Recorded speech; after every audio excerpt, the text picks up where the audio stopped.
জিনের সাথে মানুষের শারীরিক সম্পর্ক নিয়ে আমরা অনেকেই অনেক কথা শুনে থাকি, কিন্তু তার সত্যতা নিয়ে অনেকের মনের মধ্যে অনেক প্রশ্ন থাকে যে এটা কি আদৌ সম্ভব। কিন্তু এটা তখন বিশ্বাস করে নিতেই হয় যখন একটা পডকাস্টে এসে কোনো একটা মেয়ে তার জীবনে ঘটে যাওয়া এমন একটি সত্য লোমহর্ষক ঘটনা শেয়ার করে এবং তার সত্যতার প্রমাণ দেখায়। ইন্দোনেশিয়ার সত্য এই ঘটনাতে উঠে এসেছে একটা বিবাহিত মহিলার সাথে জিন কিভাবে শারীরিক সম্পর্ক করত, কিভাবে সেই জিন বিবাহ বহির্ভূত সম্পর্ককে নষ্ট করে দিতে চেয়েছিল আর মেয়েটিকে করে ফেলেছিল নিজের বশে। আজকের ভিডিওটা যেমন ভয়ের হতে চলেছে, তেমন হতে চলেছে স্বামী স্ত্রীর জন্য শিক্ষামূলক একটা ঘটনা। তাই অবশ্যই ভিডিওটি শেষ পর্যন্ত দেখার অনুরোধ রইল। আপনাদের সাথে আমি আছি ইশরাত জাহান, আর আপনারা দেখছেন IJDZ স্টোরি। তাহলে চলুন চলে যাওয়া যাক ইন্দোনেশিয়ার ভয়ানক সত্য সেই ঘটনাতে, যেখানে আপনাদের ভয় করবে। তার আগে চ্যানেলটি সাবস্ক্রাইব করে ফেলুন। ঘটনার শুরুতেই আমরা দেখতে পাচ্ছিলাম ইচা নামের একটা মেয়ে, যে তার জীবনে ঘটে যাওয়া ঘটনা পডকাস্টে শোনাতে শুরু করেছে, যেখানে আমাদের সে একটা স্বপ্নের ব্যাপারে বলছিল, যে স্বপ্নটা সে প্রতিদিনই দেখতে পেত। একই রকম জায়গা, একই রকম সব কিছু, আর সেই জায়গাতে সে একটা সুন্দর পুরুষকে দেখতে পেত, যেরকম পুরুষকে তার পছন্দ ঠিক তেমন। আর সেই পুরুষ তার সাথে শারীরিক সম্পর্কে মেতে উঠত। এই বিষয়টা সে দেখতে পেত স্বপ্নে, কিন্তু বন্ধুরা আমরা দেখতে পাচ্ছিলাম বাস্তবে। সে যখন শুয়েছিল, একটা জিন তার সাথে শারীরিক সম্পর্ক করছিল। এতে আমরা বুঝতেই পারছিলাম এই মেয়েটির উপর জিনের খারাপ নজর ছিল। তার ঘুম ভাঙলে ঠিক 4টার সময় সে ওঠে, তার খুব রিফ্রেশ লাগছিল স্বপ্নে ফিজিক্যাল হওয়ার পর। কিন্তু সে এখনও জানেই না যে এটা তার সাথে বাস্তবে ঘটেছে।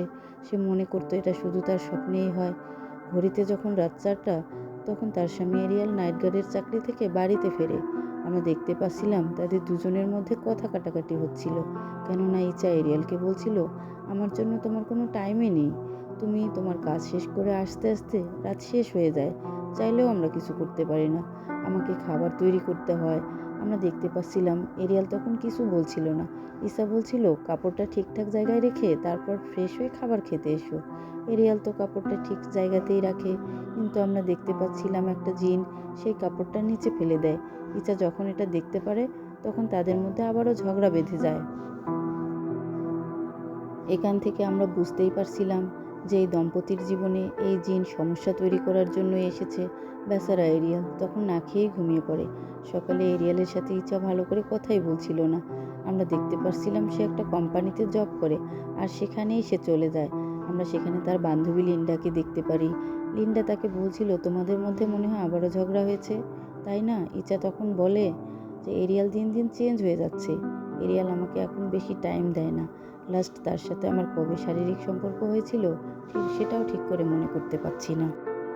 কিন্তু বিয়ের বয়স মাত্র 3 বছর। তখন তার বান্ধবী লিন্ডা তাকে বলছিল যে দেখো, এটা স্বাভাবিক, বিয়ের পরে এমন হয়, সে যেমন তোমার সাথে বিয়ের আগে ভালো ব্যবহার করতো এখন করে না, ঠিক তেমন তুমিও তো তার সাথে আগের মতো ব্যবহার করো না, তাই না? যাই হোক, আজকে তুমি বাড়িতে যাও, সেজে গুজে থাকবে এবং খুশি খুশি তোমরা ফিজিক্যাল হবে, এরপরে দেখো তোমাদের সম্পর্ক আবারও ঠিক হয়ে যাবে। এদিকে আমরা দেখতে পাচ্ছিলাম এরিয়াল যখন কাজ করছিল, তার সিনিয়র কলিগকে সে বলছিল তাদের বিবাহিত জীবন অনেক বাজে হয়ে যাচ্ছে। তখন সেই লোকটা তাকে বলে যে দেখো, সংসারে এসব হতেই থাকে, তুমি আজকে একটু তাড়াতাড়ি বাড়িতে যাও এবং দুজন মিলে আলাদা সময় কাটাও, দেখবে সব ঠিকঠাক হয়ে গিয়েছে। আমরা দেখতে পাচ্ছিলাম এরিয়াল যখন বাড়িতে আসে, ইচাও তার জন্য রেডি হয়ে অপেক্ষা করছিল। সেখানে দুজন দুজনের সাথে অনেক ভালো ব্যবহার করছিল, আর তারা একসময় ফিজিক্যাল হয়। কিন্তু আমরা দেখতে পাচ্ছিলাম তাদের সাথে সেই জিনটাও শারীরিক সম্পর্কে লিপ্ত হচ্ছে। ইচা যখন ঘুমিয়ে পড়েছিল, সে স্বপ্নে দেখতে পায় সেই জায়গাটায় সে রয়েছে, আর সেই যুবকটা তার কাছে এসেছে এবং তার পেটে একটা ফুল রেখেছে। কিন্তু সেই লোকটার ব্যবহার তার অদ্ভুত লাগছিল। আজকে সে তখন ওই বাড়ি থেকে বের হওয়ার চেষ্টা করছিল স্বপ্নে, কিন্তু সেই পুরুষটা বলছিল, তুমি কখনোই এই বাড়ি থেকে বের হতে পারবে না। সে তখন এই স্বপ্নটা দেখে উঠে পড়ে। সে তার পাশে হাজবেন্ডকে দেখতে পায় না, কিন্তু স্বপ্নে দেখা সেই ফুলটা সে তার কাছেই দেখতে পায়। এটা দেখে তার খুবই অদ্ভুত লাগে। ওদিকে নিচে নামতেই সে দেখতে পারে তার হাজবেন্ড তার জন্য খাবার বানিয়েছে, আর তাকে বলছে, আমি খুব জলদি সব কিছু ঠিক করে দেব, আমাদের মধ্যে আর কোনো ঝামেলাই থাকবে না, দেখে নিও। এতে ইচাও অনেক খুশি হয়ে যায়। সেখানে ইচা বলছিল যে আমি কাজ শেষ করে আমার ছোট বোনের সাথে দেখা করতে যাব, তাই আজকে ফিরতে আমার একটু দেরি হবে। এরিয়েলও রাজি হয়ে যায়। আর তাকে তার কাজে পৌঁছে দেয়। এটা দেখে ইচার বান্ধবী লিন্ডাও অনেক খুশি হয়ে যায়, ভাবে তাদের মধ্যে হয়তো সব কিছু ঠিকঠাক হয়ে গিয়েছে। ইচা যখন কাজ করছিল, হঠাৎ করে সে একটা বাক্সের উপরে সেই স্বপ্নে দেখা ফুলটা আবারও দেখতে পায়। যখন সে ফুলটা ধরতে যাবে, হঠাৎ তখন কেউ যেন ফুলটা টান দিয়ে নিয়ে যায়, আর তখনই তার সামনে সেই স্বপ্নে দেখা লোকটি চলে আসে। কিন্তু ইচা সেটার পেছনের আয়নাতে দেখতে পারে যে এটা কোনো মানুষই নয়, এটা একটা ভয়ঙ্কর জিন। সে এটা দেখে প্রচণ্ড ভয় পেয়ে যায়। তখনই সেটা তার সামনে আসল রূপে, ভয়ানক রূপে এসে দাঁড়ায়। সে দৌড়ে বাথরুমে চলে যায়, আর তার সাথে সাথে বমি চলে আসে। লিন্ডা গিয়ে দেখতে পারে ইচা বমি করছে। ইচা তাকে কিছু না বলে সেখান থেকে চলে আসে, কিন্তু লিন্ডা সেখানে বেসিনের মধ্যে দেখতে পায় ইচা যে বমি করেছে সেগুলো আসলে ছিল কীরা পোকামাকড়ে ঢাসা। আমরা দেখতে পাচ্ছিলাম কাজ শেষ করে ইচা একটা ক্যাফেতে গিয়ে বসে আছে তার বোন ইমার সাথে। তার বোন ইমা তাকে বলছিল, আমার বয়ফ্রেন্ডের সাথে আমার সম্পর্ক ভালো যাচ্ছে না, তার সাথে আমার রোজ ঝগড়া লাগে, আমি আর টিকতেই পারছি না আপু। ইচা তখন বলে যে দেখো, এমন সম্পর্কে টানাপোড়েন চলতেই থাকে, যেমনটা অনেক দিন আমার সাথেও চলছে, এসব ঠিক হয়ে যাবে, তোমার বয়ফ্রেন্ডকে একটু সময় দাও। ইমা তখন তাকে বলছিল, আপু তোমাদের তো অনেক দিন হলো বিয়ে হয়েছে, 3 বছর, এবার তো আমরা একটা বাচ্চার আশা করতেই পারি। আমরা তখন দেখতে পারি ইচার মন খারাপ হয়ে যায়। আসলে তারা অনেক দিন চেষ্টা করছিল, কিন্তু বাচ্চা হচ্ছিল না, আর তার চিকিৎসাও চলছিল, কেন বাচ্চা হয় না। তখনই ইচা এরিয়ালকে একটা মেসেজ পাঠায় যে বাড়িতে আসার সময় ওষুধ নিয়ে আসতে। আমরা দেখতে পারছিলাম এরিয়াল যখন কাজ করছিল, ঠিক তখনই সে তার সামনে দেখতে পারে ইচা কোথাও যাচ্ছে। সেও তখন তার পিছু পিছু যায়। ইচা একটা জায়গায় গিয়ে থেমে যায়। এরিয়াল দেখতে পারে ইচার পেট অদ্ভুতভাবে ফুলে রয়েছে, যেমন প্রেগনেন্ট হওয়ার পর হয়, আর তার প্রাইভেট পার্ট থেকে রক্ত বের হয়ে আসছে। তখনই সে দেখতে পারে সেখানে ইচা একটা বাচ্চা প্রসব করে দিয়েছে, আর ইচা তার দিকে ভয়ানক এক রূপে চেয়েছিল। সেই বাচ্চাটা এরিয়ালের দিকে এগিয়ে আসছিল। এটা দেখে সে খুবই ভয় পেয়ে যায়, আর সেখান থেকে চলে যেতে শুরু করে। তার দেখা হয় তার সিনিয়রের সাথে। বিষয়টা খুলে বললে দুজনে আবারও সেই জায়গাতে গিয়ে দেখে সব স্বাভাবিক, এখানে ইচাও নেই বা কোনো কিছু নেই। এরিয়াল যখন বাড়িতে যায়, ইচা তার সাথে স্বাভাবিক আচরণই করছিল, কিন্তু এরিয়াল কোনোভাবেই সেই ঘটনা ভুলতে পারছিল না। মনে মনে এক অস্বাভাবিক ভয় তাকে গিলে খাচ্ছিল। ইচা তাকে জিজ্ঞেস করে যে তোমার কি হয়েছে, কিন্তু সে কিছুই বলতে পারছিল না। এবং পরের দিন আমরা দেখতে পাচ্ছিলাম ইচার শরীর মাসাজ করে দেওয়ার জন্য একটা দাইমা আসে, এবং এরিয়ালকে সে জানায় যে ইচা 3 মাসের অন্তঃসত্ত্বা। যেটা শুনে তো ইচা খুবই খুশি হয়ে যায়, কিন্তু এরিয়াল খুবই প্রেশান হয়ে যায়। সে তো ইচার সাথে নর্মাল আচরণই করছিল, কিন্তু তার মনের অঙ্ক কোনোভাবেই মেলাতে পারছিল না। ইচা অফিসে যাওয়ার পর তার প্রেগনেন্সির বিষয়ে অফিসের সকল স্টাফদেরকে বলে, এবং এটা শুনে সবাই খুশি হয়ে যায়। ইচা যখন বাথরুমে যায়, তার সাথে লিন্ডাও সেখানে প্রবেশ করে, কেননা লিন্ডার ইচার জন্য খুবই টেনশন হচ্ছিল, কারণ এর আগের দিন ইচা কীরা পোকামাকড় এসব বমি করেছিল। সে বলেছিল তোমার এখন সাবধান থাকতে হবে, তোমার লক্ষণগুলো খুবই খারাপ। ইচা তখন তার বান্ধবীকে বলছিল, নিশ্চয়ই আমি প্রেগনেন্ট বলে তোর জ্বলন হচ্ছে, তাই তুই এসব বলছিস আমাকে। এটা বলে সে সেখান থেকে বের হয়ে যায়। সেদিন আমরা দেখতে পাচ্ছিলাম এরিয়াল তার সিনিয়রের সাথে কথা বলছিল। সে বলছিল,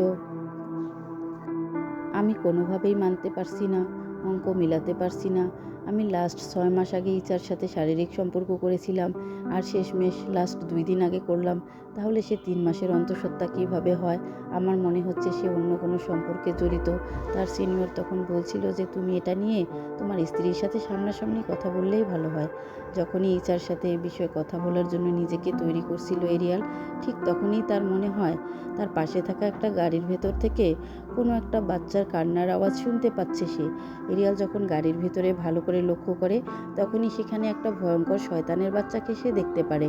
এটা দেখে সে দ্রুত সেখান থেকে পালিয়ে আসে, কিন্তু তার পেছনেই আমরা দেখতে পাচ্ছিলাম সেই জিনটা সেই বাচ্চাকে কোলে নিয়ে দাঁড়িয়ে রয়েছে। এরিয়াল যখন বাড়িতে পৌঁছায়, ইচার মোবাইল চেক করছিল, সে সেখানে দেখতে পারে ডেনি নামের একটা লোকের সাথে ইচার অনেক কথাবার্তা হয়। এ বিষয়ে সে ইচাকে বলে, এসব কতদিন ধরে চলছে ইসা?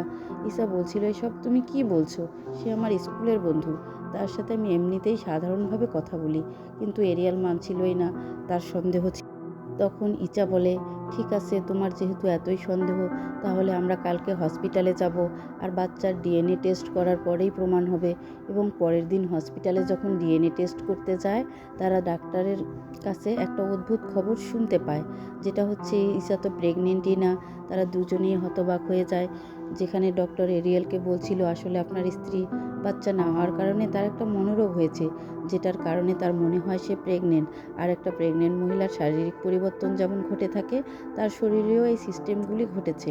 এটা শুনে এরিয়েলের নিজের প্রতি ঘেন্না হয়, কেননা সে নিজে ইচাকে ভুল বুঝেছে। হসপিটাল থেকে কোম্পানিতে যাওয়ার পর ইচা তার বান্ধবী লিন্ডাকে এসব কিছু বলে। লিন্ডা এসব শোনার পর বলে তার এসব অস্বাভাবিক লাগছে। এটা আরও ভালো করে বোঝার জন্য লিন্ডা তার ওস্তাদের কাছে ইচাকে নিয়ে যায়, যার নাম ওস্তাদ জায়ানি, যে একজন কবিরাজ আর ইসলামিক রুকিয়া করে থাকে। জায়ানি কবিরাজ ইচাকে দেখেই তার পেছনে একটা লোককেও দেখতে পারে। এটা দেখে সে বুঝতে পারে যে ইচার সাথে অন্য কিছু রয়েছে। তখন সে ইচাকে বলতে শুরু করে এক ধরনের জিন রয়েছে যারা নাকি মানুষের দাম্পত্য জীবনকে বিষিয়ে দেওয়ার জন্য সবসময় তৈরি থাকে। আর সেই রকমই একটা জিন তোমার জীবনেও রয়েছে, যা তোমার জীবন আর তোমার দাম্পত্য জীবন দুটোকেই শেষ করতে এসেছে। সেখানে ইচা তার স্বপ্নের বিষয়ে সব কিছু জানায় জায়ানি কবিরাজকে। সে বলছিল যে এমন একটা স্বপ্ন যেটা প্রতিদিন দেখি, যেখানে একটা যুবক থাকে, সে আমার সাথে প্রতিদিন মিলন করে। জায়ানিস কবিরাজ তাকে বলে যে তোমার পেটে যে বাচ্চা রয়েছে সেটাও কোনো মানুষের বাচ্চা নয়, বা আসল কোনো বাচ্চাই নয়। এটা শুনে ইচা তখন রেগে যায় আর উল্টাপাল্টা কথা বলে সেখান থেকে বের হয়ে চলে যায়। আসলে এখনও তার মনে হচ্ছিল যা তার পেটে বাচ্চা অবশ্যই রয়েছে, আর সে বাচ্চা কত করে চায় এই রাগটা দেখে আমরা বুঝতে পারছিলাম। লিন্ডাও তখন তার বাড়িতে গিয়েছিল ইচার মন মানসিকতা ঠিক করার জন্য। লিন্ডা যখন স্কুটি করে বাড়িতে ফিরছিল, হঠাৎ করে তার স্কুটির সামনে একটা বিড়াল সে দেখতে পারে। গাড়িটা থামিয়ে সে বিড়ালটাকে একটা নিরাপদ জায়গায় রাখে।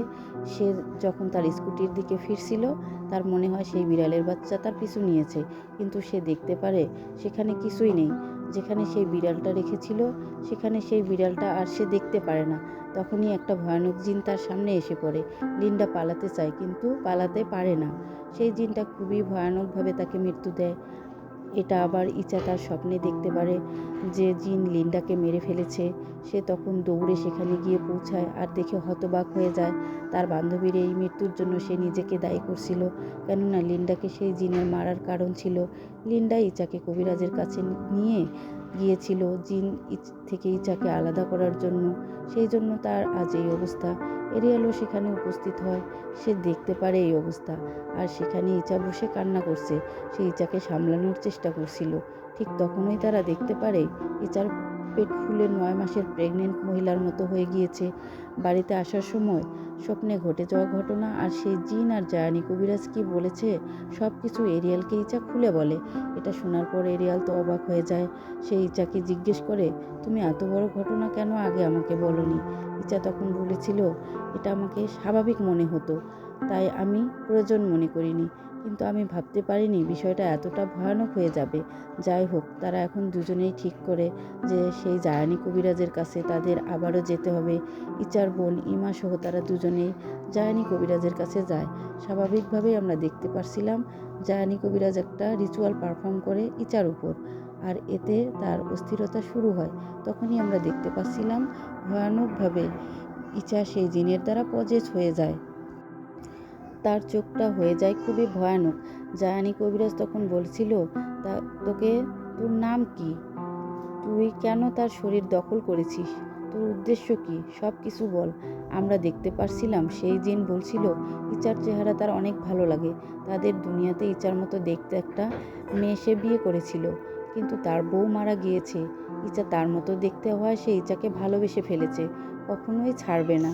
তখন আমরা দেখতে পারছিলাম জায়ানি কবিরাজ দোয়া দরুদ পড়তে শুরু করে, যার কারণে ভেতরে থাকা জিন আর সেই জিনের বাচ্চাটা খুবই কষ্ট পেতে শুরু করে। ইচা অজ্ঞান হয়ে যায়। জায়ানি কবিরাজ তাদেরকে বলে, আপাতত সেই জিনটা ইচার শরীর থেকে বের করতে সক্ষম হয়েছি, কিন্তু সেই জিন আবারও ইচাকে অ্যাটাক করতে আসবে, তাই সাবধান থাকতে হবে। সে এরিয়ালকে বলে, তুমি কখনো ইচাকে একা ছেড়ো না। জায়ানি কবিরাজ একটা আয়াত লিখে এরিয়ালকে দেয় আর বলে প্রতিদিন ইচাকে নিয়ে এই আয়াতটা জপ করতে হবে। এরপরে আমরা দেখতে পারছিলাম সেই কবিরাজের কথা মতো তারা দুজনেই কাজ করছিল। এমন মনে হচ্ছিল যে সমস্যার সমাধান হয়ে গিয়েছে হয়তো, কেননা গত 14 দিন যাবৎ সেই জিন তাদেরকে আর ঝামেলা করে না, কোনো সমস্যা করে না। তারা প্রায় বিষয়টা ভুলতেই যাচ্ছিল, আর সেই স্বপ্নটাও ইচা আর দেখতে পাচ্ছিল না। তারা যখন সেদিন একটা ক্যাফেতে ডিনার করতে যায়, এরিয়াল ইচাকে বলছিল, দেখো আমার একটা প্রমোশন হয়েছে, আমার কাজের জন্য অন্য শহরে যেতে হবে, কিছুদিন সেখানে থাকার পর ব্যবস্থা হলে তারপর আমি তোমাকে সেখানে নিয়ে যাব। এতদিন তোমার একটু কষ্ট করে একা থাকতে হবে, প্লিজ তুমি তোমার বোন ইমাকে সাথে নিয়ে থেকো। আমরা দেখতে পাচ্ছিলাম ঈশার মন খারাপ হয়ে যায়। সে রাজি হয়, কেননা তাদেরকে টাকারও খুব প্রয়োজন ছিল। যাই হোক, এর পরের দিন আমরা দেখতে পারি এরিয়াল অন্য শহরে চলে গেলে ইচা বাড়িতে একা ছিল। তার একা একা ভালোই লাগছিল না, তাই তার বোন ইমাকে সে কল করে দ্রুত আসতে বলে বাড়িতে। ইমা বলছিল, আপু আজকে আমার অনেক কাজ রয়েছে, আমি কালকে আসব। আমরা দেখতে পারছিলাম ইচা তখন জায়ানি কবিরাজের লিখে দেওয়া অ্যাডটা পড়ছিল আর টিভি দেখতে দেখতে সোফাতেই এক পর্যায়ে ঘুমিয়ে পড়ে। কিন্তু হঠাৎ করে তার চোখ খুলে যায় আর বাড়ির মধ্যে সে অদ্ভুত অনুভূতি পেতে শুরু করে, অর্থাৎ কিছু একটা ভয়ঙ্কর ইঙ্গিত সে পাচ্ছিল। এর পরের দিন আমরা দেখতে পাই কোম্পানিতে ঈশা যখন কাজ করছিল তখন হঠাৎ করে সে দেখতে পায় একটা মেয়ে ওয়ার্কার বসে রয়েছে। সে যখন তাকে ডাক দেয়, সেটা তার দিকে ঘুরতেই সে এটাকে দেখে খুবই ভয় পেয়ে যায়, কারণ সেটার মুখটা ছিল একদমই শয়তানের মতো। এবার সে দেখতে পারে ধীরে ধীরে সব কয়টা ওয়ার্কারের চেহারা শয়তানের মতো হয়ে গিয়েছে। সেগুলো তার পিছনেই ছাড়ছিল না, সবগুলো শুধু তাকে বলছিল যে তোমার রেহাই নেই, তুমি তার থেকে কখনোই দূরে যেতে পারবে না। এরপর আমরা দেখতে পাই সে একটা রুমে নিজেকে বদ্ধ করে ফেলে। এদিকে আমরা দেখতে পারি ইমা বাড়িতে এসেছে। ইচা ইমাকে সব কিছু খুলে বলে। এই বিষয়ে এরিয়েলকেও সে ফোন করে বলে। এরিয়েলও তখন তাকে বলছিল, আমি যত দ্রুত পারি বাড়িতে আসছি, তুমি ইমাকে ফোনটা দাও। ইমাকে সে বলছিল, প্লিজ তুমি তোমার বোনকে আজকে রাতে ঘুমাতে দিও না, কেননা সে যদি ঘুমায় তাহলে সেই জিন তাকে অ্যাটাক করতে পারবে আর কাছে আসতে পারবে। আমরা দেখতে পারছিলাম তারা শুয়েছিল, কিন্তু তারা ঘুমায়নি, দুজন কথা বলছিল। কিন্তু কথা বলতে বলতে হঠাৎ করে ইচার চোখ লেগে যায়। ইমা এটা বোঝার পর অনেক চেষ্টা করছিল তার বোনকে ঘুম থেকে উঠাতে, কিন্তু ইচার চোখেই আর খুলছিল না। তখন আমরা দেখতে পারি একটা জিনের হাত ইমাকে ধাক্কা মেরে ফেলে দেয় আর একটা অদৃশ্য শক্তি তাকে টেনে নিয়ে একটা ওয়ালের সাথে ধাক্কা মারে। এতে সে জ্ঞান হারিয়ে ফেলে। এরপরে আমরা দেখতে পারছিলাম ইচাকে জড়িয়ে ধরে সেই জিনটা শুয়েছিল। হঠাৎ করে মধ্যরাতে ইচার ঘুম ভাঙে। সে দেখতে পারে তার পেটটা আবারও ফুলে গিয়েছে, যেখান থেকে রক্ত বের হয়ে আসছিল। সে তখন তার পেটে জোরে জোরে আঘাত করতে শুরু করে, কিন্তু কিছুই হয় না। সে বাইরে এসে দেখতে পারে ইমা নিচে পড়ে রয়েছে, কিন্তু সে বেশি একটা গুরুত্ব দেয় না, কেননা সে তো তার নিজেকে নিয়েই প্রেশার হয়ে রয়েছে। সে একটা হ্যাঙ্গার নেয় আর বাথরুমে গিয়ে সেটা টান দিয়ে একটা শেপে এনে তার প্রাইভেট পার্ট দিয়ে প্রবেশ করিয়ে বাচ্চাটাকে নষ্ট করে ফেলে, কিন্তু সেখানে তার পেট আবারও ফুলতে শুরু করে। এরপর আমরা দেখতে পারি সেখানে এরিয়েল এসে পৌঁছে। ইচা অজ্ঞান হয়ে পড়েছিল, ইমাকে এরিয়েল ডেকে জ্ঞান ফেরায়। আমরা দেখতে পারি তারা সবাই ইচাকে নিয়ে যায় জায়ানি কবিরাজের কাছে। এরপর জায়ানি কবিরাজ তার সাথীদেরকে নিয়ে বসে রিচুয়াল শুরু করে। ইচাকে খাটের মাঝখানে বেঁধে তারা রিচুয়াল করছিল। আমরা দেখতে পারছিলাম ইচা স্বপ্নের ভেতর সে একটা ঘোরের ভিতরে ছিল, কিন্তু সে বাস্তব জীবনে জায়ানি কবিরাজের তেলাওয়াত শুনতে পাচ্ছিল। সে একটা চেষ্টা করছিল সেই বাড়ি থেকে বের হতে, কিন্তু কখনোই সে জিন আবারও যুবক রূপে তার সামনে আসে। কিন্তু ইচা তো এখন জানেই না যে এটা মানুষ না। সে সেটার থেকে দৌড়াতে শুরু করে, এখান থেকে বের হতে চেষ্টা করে, কিন্তু পারছিল না। তখনই আমরা দেখতে পারি সেই যুবকটা জিনের রূপে ফিরে আসে আর স্বপ্নের ভেতর ইচাকে অ্যাটাক করতে শুরু করে। আর সেই স্বপ্নের ভেতরেই ইচাকে সেটা পজেস করে ফেলে, যার দরুন আমরা দেখতে পাচ্ছিলাম বাস্তবেও তার ভেতর সেই জিনটা চলে আসে আর সেটা অদ্ভুতভাবে হাসছিল। তার চোখ কি ভয়াবহ, চাহনি কি ভয়াবহ, সেটা জায়ানি কবিরাজকে ভালোভাবে রিচুয়াল পারফর্ম করতেই দিচ্ছিল না। এবার আমরা দেখতে পাচ্ছিলাম সেই জিনের মধ্যে এতটাই শক্তি ছিল যে সে খাটসহ শূন্যে ভেসে ওঠে, কিন্তু জায়ানি কবিরাজ তার সাথীরা রুকিয়া করতেই থাকে। সেটা না পেরে এবার জিনের রূপে এসে তাদেরকে আরও ভয় দেখানোর চেষ্টা করে ওই রিচুয়াল থামানোর জন্য, কিন্তু পারে না। তখন আমরা দেখতে পারি এরিয়াল ইচার কানের মধ্যে গিয়ে কোরআনের আয়াত তেলাওয়াত করছিল আর বলছিল, তুমি যদি সত্যিই আমার শব্দ শুনতে পাও তাহলে স্বপ্নের ভেতর তুমি এটা পড়তে থাকো। আমরা তখন দেখতে পারছিলাম সেই দুনিয়াতে অনেক কষ্টে ইচা তেলাওয়াত করতে শুরু করে আর এতে সেখানে থাকা জিন কমজোর হয়ে যায়। সে দৌড়ে স্বপ্নের সেই ভয়ানক প্রাসাদ থেকে বের হয়ে চলে আসে। তার সাথে আমরা দেখতে পারছিলাম সেই প্রাসাদ সম্পূর্ণ ধ্বংস হয়ে যায়। এরপরে ইচার ঘুম ভেঙে যায়, সে উঠে পড়ে, স্বাভাবিক হয়ে যায়, রিচুয়ালটা সম্পূর্ণ হয়। অর্থাৎ এখন সেই জেল থেকে সে সম্পূর্ণ মুক্ত। তারা সবাই খুবই খুশি হয়ে যায়। কিন্তু বন্ধুরা, এখানে একটা রহস্য থেকেই যায়। 6 সাল পরে আমাদেরকে দেখানো হয় ইচার 2 বাচ্চা রয়েছে। তার বড় বাচ্চাটা বাহিরে খেলছিল। তখন ইচার বোন ইমা বাইরে গিয়ে দেখতে পারে একটা লোকের সাথে ইচার বড় বাচ্চা দাঁড়িয়ে কথা বলছে। বন্ধুরা, এটাই কিন্তু সেই যুবক জিন যেটা ইচাকে পজেস করত। ইমা বিষয়টা বুঝতে পারে না, কেননা সে তাকে চিনতে পারে না আর কখনোই এটাকে দেখেইনি, শুধু দেখতো ইচা। অর্থাৎ বন্ধুরা, আমরা বুঝতে পারি সেই জিন এখনও এই পরিবারের উপর নজর রাখছে। তারপর আমরা দেখতে পারি সেই পডকাস্ট, অর্থাৎ আসল ইচা যে তার লোমহর্ষক সত্য ঘটনা শেয়ার করছিল। তার জীবনে এই সত্য ঘটনার প্রমাণ পাওয়ার পরে এই মুভিটি নির্মাণ হয়েছে। আর তার কথা মতো সে মনে করে তার 2 বাচ্চার মধ্যে 1 বাচ্চা হয়তো সেই জিনের, তাই সেই জিন মাঝে মধ্যেই তার সেই বাচ্চার সাথে দেখা করতে আসে। আর এখানেই এই ঘটনাটির সমাপ্তি ঘটে। বন্ধুরা, ঘটনার সত্যতা নিয়ে আমি অনেক প্রমাণ পেয়েছি। আমাদের এই আইজেডএস স্টোরিবার অনেক সাবস্ক্রাইব আমাকে জানিয়েছে যে তাদের সাথে এরকম ঘটনা ঘটেছে, অর্থাৎ জিনের সাথে সম্পর্ক রয়েছে। তাই এটা অবিশ্বাস করার মতো কোনো যৌক্তিকতা দেখানো যাবে না। আমি সবাইকে এটাই বলতে চাই, যারা মেয়েরা রয়েছেন তবে নিজেকে ভালো রাখার চেষ্টা করবেন। ভুলভাল কিছু মনে হলে, অদ্ভুত কিছু মনে হলে অবশ্যই বা কবিরাজের শরণাপন্ন হবেন এবং স্বামীদেরকে জানাবেন। আর আমি স্বামীদেরকে বলবো যে আপনারা স্ত্রীদের থেকে কম দূরে থাকবেন।